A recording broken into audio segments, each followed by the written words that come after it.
kick him in the face and fix this right now. You better know what side you on tonight, Oos. All right? Okay? Roman Reigns tells Jimmy Uso to shut up. Roman Reigns just told his own family member to shut up, and honestly, it's giving major mob boss energy. The original tribal chief just went on the Pat McAfee Show and basically said that Jimmy Uso needs to close his mouth, open his ears, and fall in line. And if you thought the Bloodline drama was over, if you thought we were done with family dysfunction and manipulation and power struggles, think again.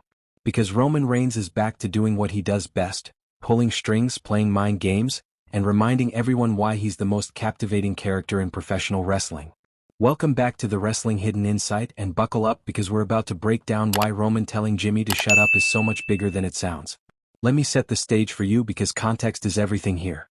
Roman Reigns has been showing up on WWE programming more regularly lately, and he's taken on this new role as the wise mentor, the experienced veteran, the guy who's seen it all and done it all and now wants to share his knowledge with the younger generation. Sounds noble, right? Sounds like a redemption arc. Like Roman's trying to make amends for all the manipulation and control and gaslighting he put the Bloodline through during his tyrannical reign as tribal chief. Except here's the thing. This is Roman Reigns we're talking about. The man doesn't just give advice out of the goodness of his heart. The man doesn't mentor people because he's feeling generous. Everything Roman does has a purpose, has an angle, has a long-term plan that only he can see. And right now his target is Jey Uso. Main event Jey Uso. The former Intercontinental Champion. The guy who finally broke free from Roman's control, went to Raw, found his own identity, and became one of the most over babyfaces in the entire company. Jey fought hard to get out from under Roman's thumb. He fought hard to prove he could make it on his own. He fought hard to show the world that he wasn't just Roman's lackey, that he was his own man with his own talents and his own star power. And now, Roman's back in his life, acting like a supportive mentor, telling him he sees all this potential in him, telling him he wants to help him reach new heights. And Jey, bless his heart, seems to be buying it. But Jimmy Uso? Jimmy sees right through it. Jimmy knows his cousin better than anyone. Jimmy lived through the tribal chief era. Jimmy watched Roman manipulate, control, and break down everyone around him in the name of family and legacy and tribal pride. So when Roman starts cozying up to Jey, when Roman starts offering advice and guidance and mentorship, Jimmy's alarm bells are going off. He's not here for it.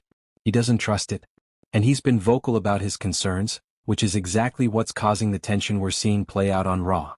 Jimmy has straight up said he's afraid that Jey is going to turn into another Roman Reigns. He's afraid that all this mentorship and guidance is going to corrupt his twin brother, turn him into a control freak, turn him into someone who's so obsessed with being on top that he'll sacrifice everything and everyone to stay there. And you know what? Jimmy's not wrong to be worried. Because we've already seen changes in Jey. We've seen him start to act differently. We've seen him become more aggressive, more focused, more willing to do whatever it takes to win.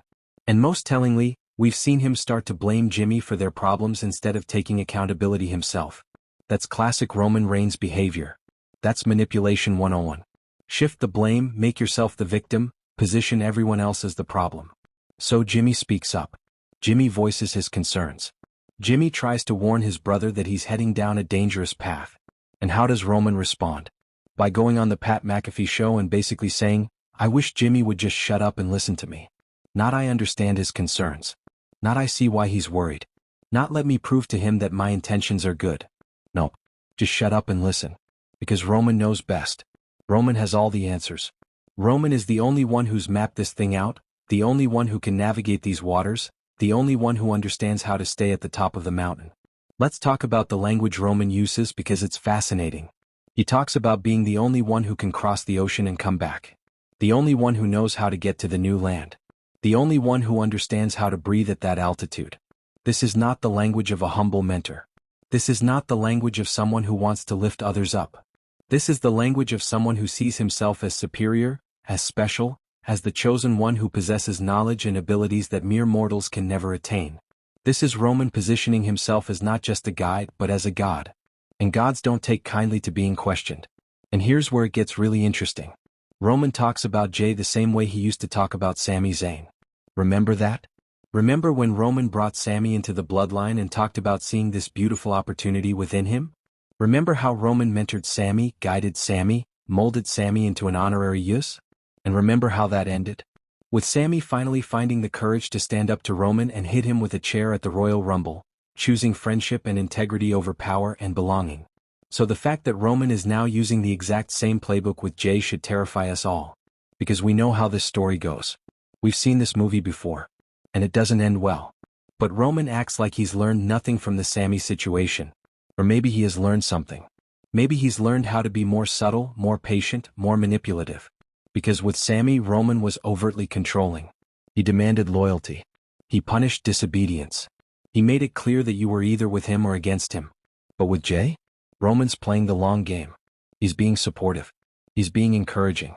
He's wrapping his manipulation in a pretty package of mentorship and familial love. And that makes it so much more dangerous. Because it's harder to resist. It's harder to see. It's harder for Jay to recognize what's happening until it's too late. Let's also talk about the dynamics between Jay and Jimmy, because that's where the real heartbreak is. These are twin brothers. They've been together their entire lives. They've been a tag team for years. They know each other better than anyone else in the world. And right now, Roman is driving a wedge between them. Jay is starting to see Jimmy as the problem, as the one holding him back, as the one who doesn't understand his vision or support his ambitions. Meanwhile, Jimmy is desperately trying to save his brother from making the same mistakes that destroyed the bloodline in the first place. This is family dysfunction at its finest. This is manipulation so effective that it's turning blood against blood.